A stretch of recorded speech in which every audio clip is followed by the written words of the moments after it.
Hello, everyone, and welcome to Spiritual Guidance for Daily Living. My name is Carolyn McGee. You can find me at carolynmcgee.com. I am an Angelic life coach and teacher, and I'm so thrilled to have another angel lady here with me, Hannah Stein. Tell us a little bit about yourself.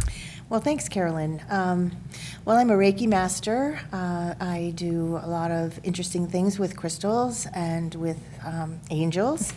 And I own the Ashland Reiki and Wellness Center in downtown Ashland for a little over 3 years. So you can check us out on Facebook or the internet, but that's great. And you've got, it's a beautiful gift shop Yes. in addition to a wellness center. So there's all Correct. different types of modalities you offer there, right? Yes, a lot of different people work with me, giving private sessions and classes. Wonderful. And we do have an extensive gift shop, which most people find very soothing and enjoyable. Yes, it is. I can attest to that. Thank you. You're welcome. So, like always, I like to just gather us together and have everybody kind of consolidate our energy. So if it's safe for you, just take a deep breath, put your feet on the ground, and let's breathe in together, pulling in our energy for, the next 30 minutes or so. And then we're going to be talking about a topic that is near and dear to my heart, which is self-care. So breathing in. And as you breathe in that air all the way down to your hips so that you're really taking in a deep breath and clearing your energy. And releasing anything that you just don't want to hold on to. And one more time, in. And out. There we go. Back to this time and this space. So, what does self-care mean to you? Well, Carolyn, I think like many people, for many years, I thought self-care was eating healthy foods, exercising, getting enough rest. And I kind of thought that was the whole package. And I think that maybe even this time, with all the different information available, a lot of people may still think that's the whole package. So I wanted to have this discussion with you today about, the expanded meaning of self-care and how virtually everything that you do in a day can be contributing to your self-care or taking away from That is a your great way to- well-being. Yeah. Yeah, that's great. And I still think that there's a lot of people that look at self-care as being selfish. And, Right. One of the things that I had to learn early on being a single parent is that I have to take care of myself. If I'm Correct. not available, then I really can't be available for my children. I can't be available for my business. I can't be available to help my extended family. Correct. And one of my most favorite visuals is the airline visual with that oxygen mask and how they tell you, right?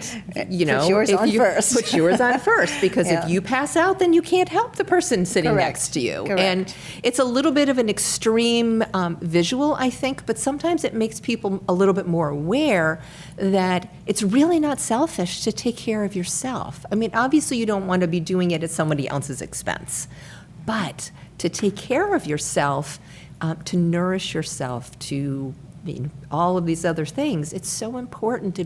I don't know why society has trained us that it's wrong to do that. Well, we've been encouraged to just do. And so everyone's running around trying to get things done, trying to get ahead in their work. Or if you're a mom at home with little kids, Yep. you're trying to juggle all the different things that need to happen in the day in the house. And that all is true. A lot of that does need to be done. But I Yes. think you can do it in a way that you also can take care of yourself. And obviously, neither one of us would advocate, taking a nap while your toddlers are running around the house. So No. what we're talking about is responsible self-care, Yeah. which means that I believe, anyway, it starts inside. It starts in your heart, it starts in your head, and how you interpret things, and how you choose then to respond to what's going on in your environment, whatever it may be. So in the example of a mom at home with little kids, which we've both done on our own, Absolutely. there's the hesitate and take a breath moment when your child is doing something that's upsetting or frustrating to you, or that's taking you away from something that you feel you need to accomplish, and just to reorient. Where am I right now, and why is this bothering me, and what's a solution that's going to leave everyone feeling good? Yeah. And I think this is a key part of parenting as well. You know, taking care of yourself is, you have to if you're responsible for anyone, a child or an elderly person who can't take care of themselves. Right. Yeah, they become dependent on you. And, Correct. And, becoming centered, that 3 breaths that we took at the very beginning, that's kept me sane or saner, as I, raised my children, especially through high school. There was a lot of times that I would say, Mom needs a timeout. Good point. It wasn't. Toddlers. No. For me, high school was much more interesting than the toddler years. I would agree. But I would agree. And it kind of became a running joke because it wasn't. I was giving my kids a timeout. I used the terminology timeout because they understood it. Right. But what I was really doing is getting myself centered. Exactly. So I could deal with it, whatever it was. Usually a difference of opinion. From a higher perspective, from a more compassionate place, from a more place of understanding. Well, and I think, you mentioned compassion, and this is a key part of self-care. I was saying to you earlier, I brought this lovely angel who's holding a snowflake, and the reason for that is that snowflakes each are unique. Yes. No matter how many trillions of them come down, no two are alike. And I'm really believe this is true of our souls as well. I do too. And that we have to treat ourselves as the snowflake that we are, the beautiful creation that is different from everything else. Yeah. And when we take care of ourselves and when we look at life through that lens, everything becomes more beautiful and things become a lot happier. Health concerns become less. You get relief from so much of life's drama that most people say, I don't want drama, but we create it for ourselves. And then we have to perpetuate experience it, and it gets perpetuated, yes. So, my view of self-care is, coming from the inside, looking at who you are and being comfortable with that, and ultimately loving that, and recognizing what you have to offer, your family, your community, the world, whatever it is, start small. Well, it starts small, but we all, like you said, we're all unique. We all have a unique soul's purpose. And if we are not shining that light or being that beautiful, unique shape in the world, then something's missing in the energy of the world. Because, I envision us as like a great cosmic puzzle. And I love the vision of a snowflake because of the unique shapes that they have. So if you think about it, if there's a snowflake that's trying to be round, then it's not filling the gap. There's something missing energetically in the world. Right. And the world needs us to do that, whether it's to be the best mom in the family, whether it's to be the best plumber, the Doesn't best matter what it artist. is. We're all here to do something. It doesn't mean that we're all here to maybe go out and be the next president or, something that we as an individual might think is big. But the impact that we have on our family and then the ripple effect out is enormous. Well, and this is, where the parenting thing comes in, because the children are the next generation, and the example we set for them and what they're taught and what they're taught to do. To be able to reflect, to be able to meditate, to be able to look at a situation and see it not only from their own point of view, but from the larger perspective of everyone who's involved. And is this kind to everyone? Is this supportive to everyone? And I think that, that is how the world has changed, one person at a time. Absolutely. And that's how we grow, too, one step at a time. So it isn't about becoming powerful in the, traditional political or financial sense, but it's about becoming a powerful person inside, knowing your power, not wielding it against anyone, but knowing, as they say, know is a complete sentence. Love that one. Having the power Yeah. to say no when that's what your heart and your mind are telling you, and having the ability to agree with those or accept those who you maybe don't agree with, and letting that not be an energetic block, but letting Right. that still flow, and accepting that there are so many different views and different people in the world that we won't agree with everyone, but we can be kind to everyone. We can be kind to everyone, absolutely. And one of my big experiences, or kind of my own aha in my journey here, was understanding that when I say no, I am allowing somebody to step up and then step into their own power. Right. Because a lot of times when we say yes to something, it's out of fear that the other person won't be successful, or fear that they need me, or fear that they won't like Right. me, or pick a little pothole to dig yourself into there. But as you do that, and as you realize that it really is an opportunity for somebody else to step in and really own their own worth Right. and their own abilities, Right. especially with children, I think, when we say no and we give them that really strong boundary without any explanation other than it's no, then it allows them to really rise to the occasion. Right. Yes, and I would just add to that sometimes I think we do things because we want to be needed. And it's so important to recognize your worth as an individual, because then you're much freer to allow others to grow, whether they're your children or your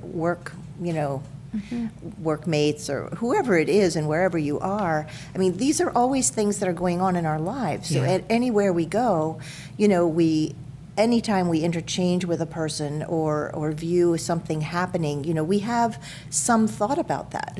And we decide what our thoughts are. And it isn't automatic. I mean, it comes from working on that. Absolutely. It comes from working on that. But after a while, you can get to the point where pretty much everything you see, you can see a good thing in it. You can see something positive, or something, that contributes to a nice situation. Yep. And I call it my silver lining challenge. I always try to find, and I do find it. It might take me a little bit of time. Sometimes. Sometimes they're a little bit more challenging than others, but I do. And I allow it and I look for it. It's like you said earlier, it's that perspective on, Right. Do you look for the negative? Do you look for what's wrong in the situation? Do you anticipate something going wrong? Right. That energy that we're putting out into the world is kind of what we're going to draw back. Or do you expect, all right, so this really wasn't all that comfortable, but I know there's going to be something positive to come out of it, and I just need to be patient. Right. That's the key. Patience is one of the harder ones for most of us. I Yes, know. it is. I mean, surviving a situation that you didn't want empowers you. You made it through. You're still there, hopefully. There's not any horrible residual effects, and then you can just be stronger the next time.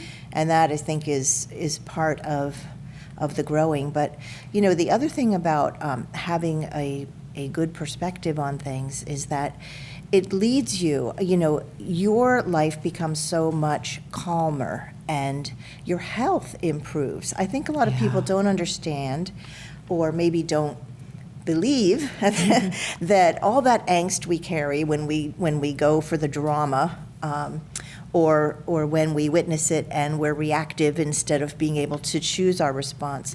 All of that causes havoc in our bodies. Chemicals are released, things happen, your heart beats faster, everything changes. Right, all the hormones Yes. can come out of balance. It changes our digestive system. And Changes everything. and a our lot of- ability to sleep, too. Correct. And it takes our body quite a while to clear that all back out. But a lot of those chemicals are not good for us over the long term Right. if they're released into our body on a regular basis. And this is the, root of many different health concerns that Right. occur with people. And this is why a lot of energy medicine, meditation, a lot of holistic alternative medicines really assist people when they're going through a health challenge. But the important thing is to step out before the health challenge Yes. presents itself and realize that you can stave off some of these Yeah. situations occurring in your own life and in your own body by choosing how you want to view the world and how you want to respond to what's going on. Right. And as you do that, you feel so much better yourself, but you also begin to have impacts on everyone around you. And often there's, as you said, a ripple effect where people are like, wow. One of my clients was, challenged, and he's working and working and working, and he sometimes would give us feedback from his family, and it was like, wow, you used to be the reactive one, and now you're so calm. Nothing seems to bother you, And they were all like, what are you doing? And, it was so beautiful, really, to see. It is so beautiful to Yeah. see. And, I see it with people and their animals, too. A lot of times if there's a behavioral issue or a challenge with an animal or a pet in the home, it's because they're reacting to the energy in the environment. So Correct. if the person, the leader in the home, finds a way to calm themselves down through whatever it is, meditation, tapping, energy work, body Right. work, massage, it doesn't matter what No. modality they choose to do, but, if they change their way of reacting and become calmer, they become more the leader, the emotional leader in the household, and not, and the whole family changes, including the pets. Exactly. It's just, Yes. it's so beautiful to see it. It's an interesting thing you bring up, because we actually lived that when my two boys were teenagers, and there was a fair amount of up and down in the house, whenever they would be upset and they would raise their voice, our yellow lab Sandy would go into a different room. And after I saw her do that a few times, when they would do that, I would say, you're having a really bad effect on Sandy. Look at her, she's uncomfortable. And you can use her as a measure of when your emotions are getting a little out of control, Yeah. because she's a sensitive, beautiful creature, and she doesn't want to be in that energy. So Yeah, that's such a great thing. yeah, it was actually very helpful. Yeah, no, it's beautiful Was, to be able to utilize that. Yeah. And one of the tricks that I did with my kids is I had unicorn cards, and they were all designed for resolution.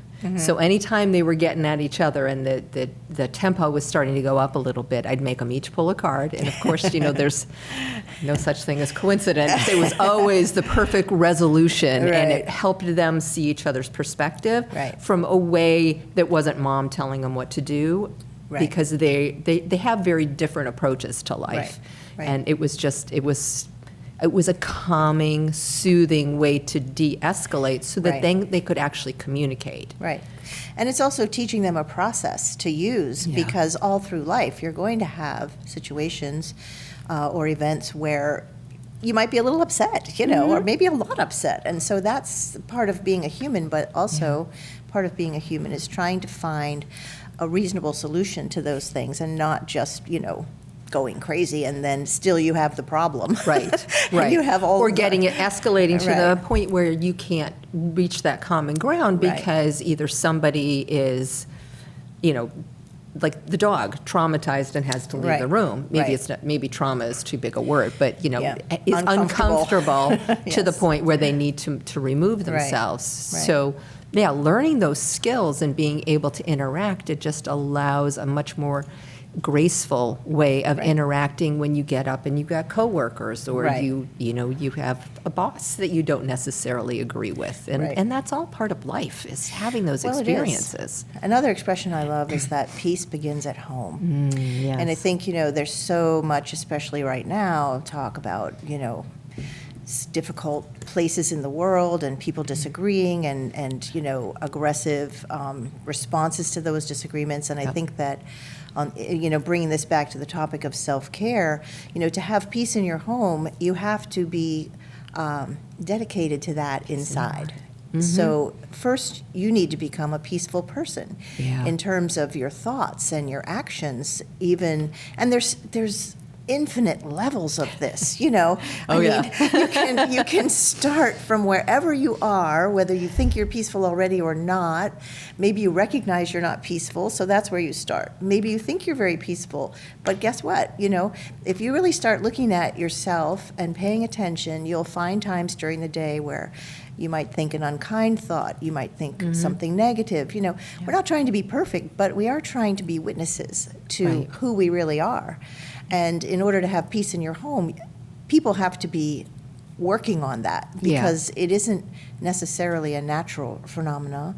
You know, I think we're trained differently. You know, we watch our parents, we watch our teachers, and, you know, there's either, in my experience, there's either an escalation or there is a separation. A withdrawal of energy. And neither one of them really work to build that connection and understanding and acceptance and find that bridge to the middle ground. And, you know, like you said, not everybody is going to agree. Right. But you can still find that something to do. And, you know, I remember years and years ago, I made a commitment that no matter what I encountered, who I encountered, I was going to find something positive about them. And there was times all I could say was, I really like your earrings. You know, I was working in corporate, you know, and there was people who I had some very deep philosophical differences with. But every day I decided I was going to find something positive about the person. And I to say out loud. So I really was challenging myself, and that was like, it's a nice shirt. I like your shoes. That's awesome. You know, but it's a matter of training yourself to find the positive in every situation, and it diffuses it, because if you're kind of having, you know, a difficulty with people and you're butting heads, or you're not agreeing, or you can't find any common ground, finding that one thing, because it's human nature also to return a compliment. Yes. And it's hard to be like this when you say, even if it's something benign. Like that. So. And again, that connects to self-care, because you then aren't carrying around the negativity.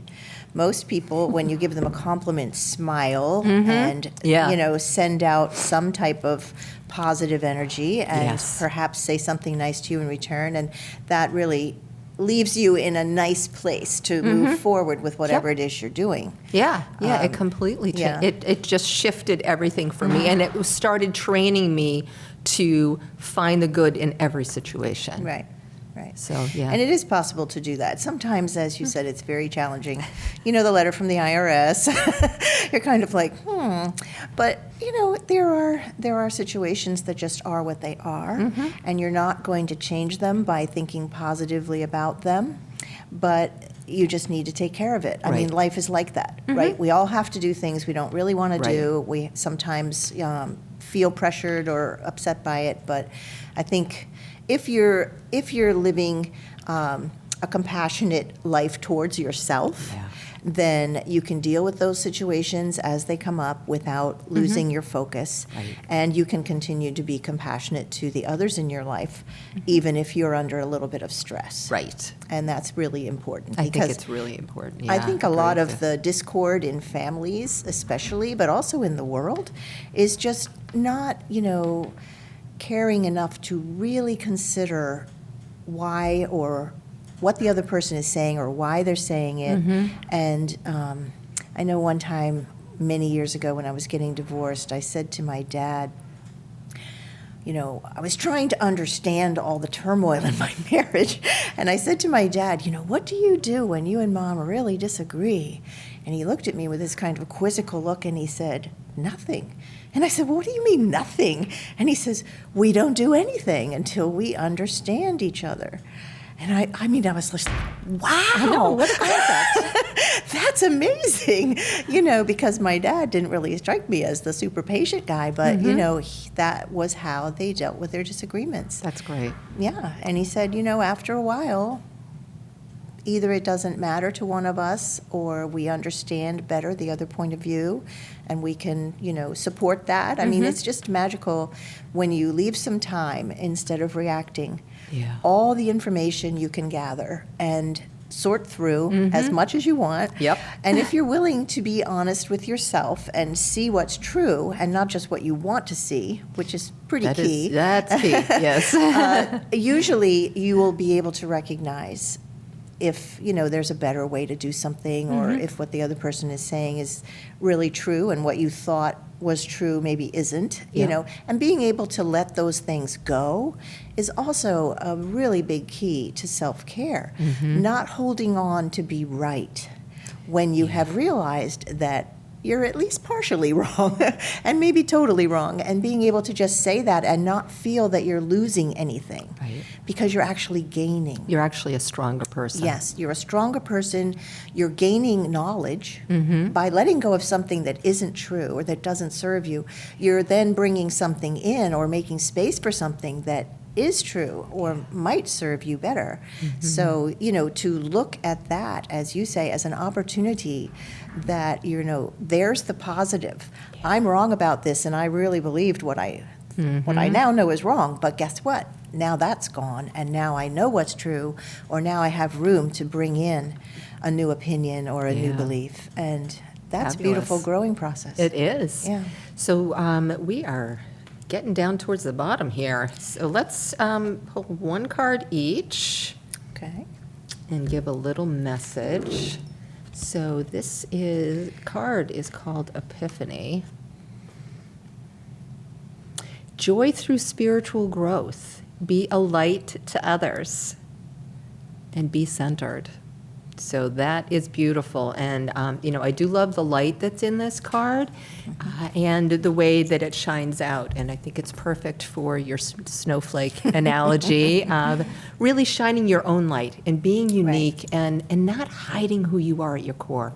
Letting the Exactly. world see who you are, because oftentimes in the very beginning, too, the people are drawn to you, whether it's your boss, it's your family, it's a significant other, they're drawn to your light. Right. And then if you don't shine it, if you try and modify it, then that spark is gone. Right. Very true. This deck is called the Power of Surrender deck, which is unbelievably useful. My card says surrender to trust. Beautiful. Trust is a key factor in self-care. You have to Yes. trust yourself, and you have to trust the process of growing. Oh, now I'm reading the card. Guess what it says? Trust Unique. yourself and your decisions. Don't be swayed by other people's strong opinions about what to do. Take action and be confident that you have chosen the right path. Beautiful. Beautiful. I mean, this is exactly what we were talking about. And being able to trust yourself and to extend that trust to the people in your family will enhance your life in a way that is somehow just almost impossible to describe. Yeah, it really is. So this has flown by. Thank you It so certainly much has. for joining me. So we're going to do just a really quick closing to pull our energy back again. If you can just close your eyes, uncross your legs if it's safe for you to do so.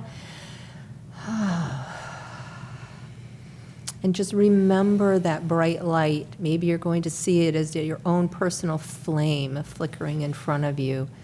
And pull that flame down into your heart and allow it to illuminate everything. To illuminate maybe those questions that you've had about yourself. If there's a little bit of darkness in there, allow it to just burn away any self-doubt, questions, self-worth issues. And allow it to just ignite your passion for light, your passion for love, your passion for joy and happiness. And allow that to move out in your day. And please join us on Facebook. We have a Facebook group called the same as the show, Spiritual Guidance for Daily Living. And we'd love to see you join us there. All the old shows are there. And we will see you next month. Thank you. Bye-bye for now.